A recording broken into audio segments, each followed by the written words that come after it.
All right, shalom, shalom, shalom. Barakatayahu, barakatayahu, barakatayahu. Kodaslayahu, kodaslayahu, kodaslayahu. Call halal Yahweh Chad. All right, halal Yashra. You know what I'm saying? Give praises to the nation, man. By Hashem Yahweh. All right, Yahweh Chad. In the name of Yahweh and Yahweh only. All right. So,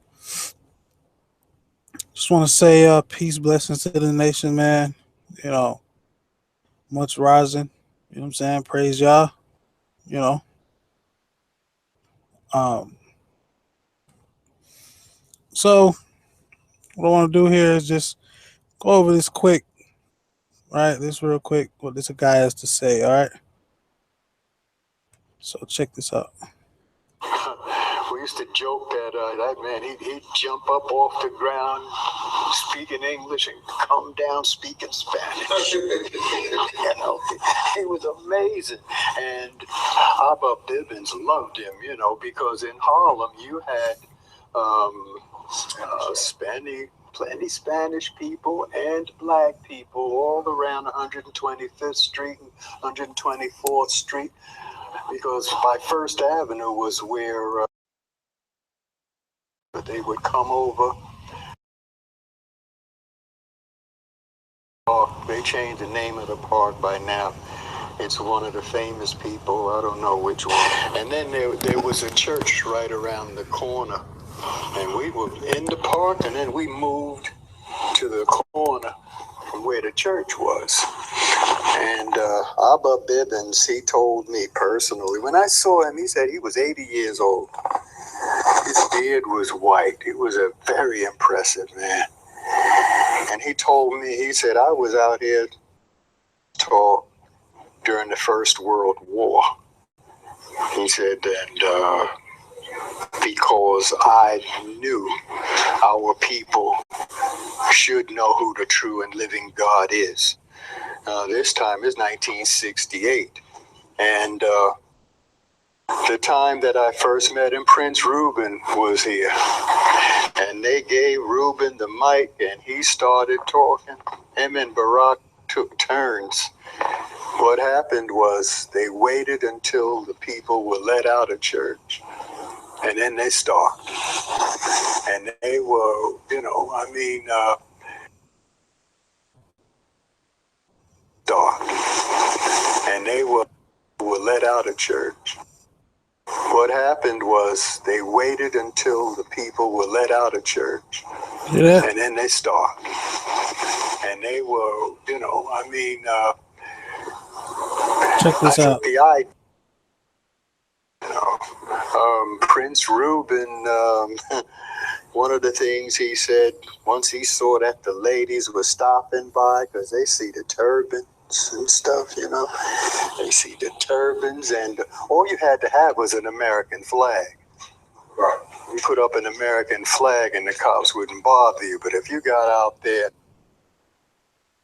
right, you put up an American flag and the cops wouldn't bother you, but if you got out, right, you put up an American flag and the cops wouldn't bother you, but if you got out there, right, you put up an American flag and the cops wouldn't bother you, but if you got out without there and started having some kind of a gathering without a permit of some sort, there would be trouble. But they just put up American flag and start talking. And Prince Ruben was saying, yeah, this woman told me, she said, I got a in my bosom. I got a telephone in my bosom and I talk to the Lord. Yes, I do. I go straight to the Lord every day. And then Prince Ruben said, now if that babe got a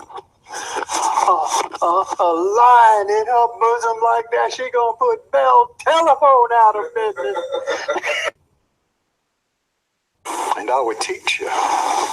And he'd stand up there and he'd start talking and say, and you know, it was like, that's it, you know. They said, we're now going to hear from our elder and our teacher. And he, you know, and he, when he starts speaking, you know, our people were and always My Abba Bevins. And, you know, there's no pie in the sky in the. Just talking about Abba Bevins. Yeah, you know, want to hear from our elder and our teacher. And he stand up there and he start talking and say, and I can prove it with that book you got right there in your hand, you know. And anyway, that was a great experience. I went up there a couple times. And one time we were over there, the charts up, and they had the chart over there, and they had the charts up. And we were over there, and they had the charts up, and they had the charts that said, if you're Jamaican, you come from this tribe. That said, if you're Jamaican, you come from this tribe, and if you're from Barbados, it's that tribe, and read the book. Said, hey, come on, Pop. What is, you know that ain't right? He said, of course, Danny, I know that's not right. Look, that's how we get them into place, and we wire them up to what is, you know that ain't right. He said, of course, Danny, I know that's not right. He said, but that's the hook. That's how we get them into place, and we wire them up to what's true. Well, you know, years later, after he passed away, and his sons and all of them, they either died or moved away, they began to teach those things as truth. This is the truth, you know. And, well, anyway, when we got cut loose by Chief Counsel, Princess Rivqua, and my... So you see here, clearly, this elder, right? All praise to the Most High for bringing this type of info out, right? But you can see that this elder here, Naphtali, right,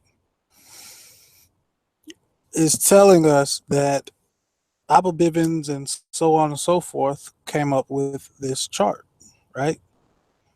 And that this chart was being taught as truth, right? So, oh snap! Why did I stop sharing my screen? Hold on, let me fix that because I still got some stuff I want to show y'all, man. Like I don't know why I just did that, but anyway, right? Abba Bivens,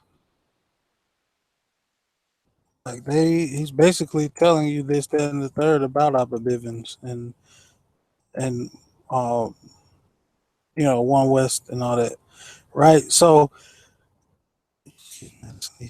but check this out, right? Let me go to it. Where is it at?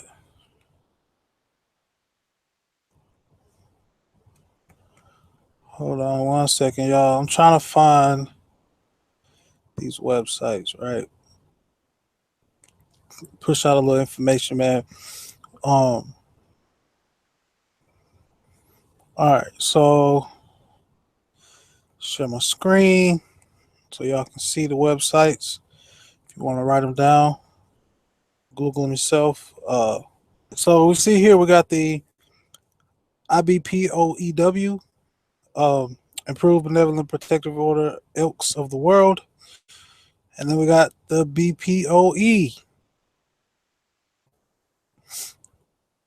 which says the most popular elk piece is undoubtedly the gold-mounted elk's tooth. The jewel with the star enriched is from the IBPOEW, a Black Elks order. And we're going to see what this jewel, star, and wreath is. All right, well, I know, right? What does this got to do with One West, right? Well, we're going to get to that. This is the star with the wreath. scanned from the IBPOWE. The Black Elks, right? See these Black Elks, right? Uh, let's see. I didn't clearly see here. This is Marcus Garvey, right? He brought all of this out.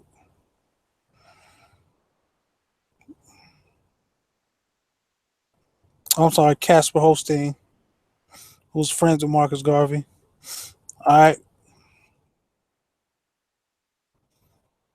Now, I was right. Garvey purchased Liberty Hall in 1919. A single level hall with low ceilings had previously been home to the Metropolitan Baptist Tabernacle. In 1922, the hall bordered home of the Abyssinian Baptist Church, meaning that the UNIA or UNIA or United Negroes Improvement, something like that, of African Americans. I can't remember. Met adjacent to the largest African American church in New York City, one of the bastions of the Harlem establishment, with which Garvey was frequently at odds. Although the UNIA's home had a far less impressive exterior than the church, once festooned with flags and banners and filled up to 6,000 people, including many in the uniforms of UNIA soldiers, nurses, and officials. The hall became the heart of Garvey's vision for blacks in the U.S. All right, so let's go down. Let's go down. UNIA headquarters and the offices of the Black Star Line was located first at 36 West, excuse me, 36 West 135th Street in the Crescent Theater building, and from 1919 at 5456 West 135th Street, next door to the Lincoln Theater, locations at the very heart of Black Harlem. Right. See here, 130. This paragraph right here. Excuse me, Slovakia. Let's see. It says Captain Hugh Mazok visited outside was a line more than 100 yards long waiting to enter. There were job seekers and supplicant stock owners to be, and a few hero worshippers who simply wanted to tell Mr. Garvey how proud they were of him for what he is doing for the race. To walk into these offices, white journalist and NAACP officer Herbert Silliman wrote in 1921, was to enter a fantastic realm in which cash sales of shares and the imminence of destiny strangely commingled. Garvey's office was on the third floor. By 1921, the UNIA needed extra office space and expanded next door to 52 West 135th Street. It retained offices here until 1926 when the building sold to pay back taxes. When the building was sold to pay back taxes, 5456 West 135th Street was also sold in 1926 in November. All right.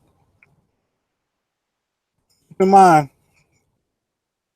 the UNIA established the African Communities League in 1918 and the Negro Factors Corporation in 1920 as the business side of the organization to show that blacks can compete with whites and makes them self-reliant. They're doing this to compete with crackers, right? This is the same reason that black people came up with this shit. And I'm finna prove it. Let me find the article real quick. Hold on. Matter of fact, it might be in this book. I think it is in this book.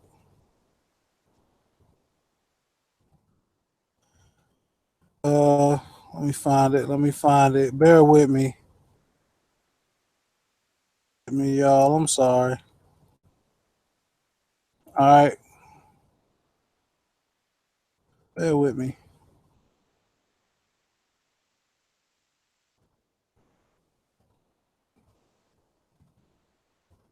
Uh, I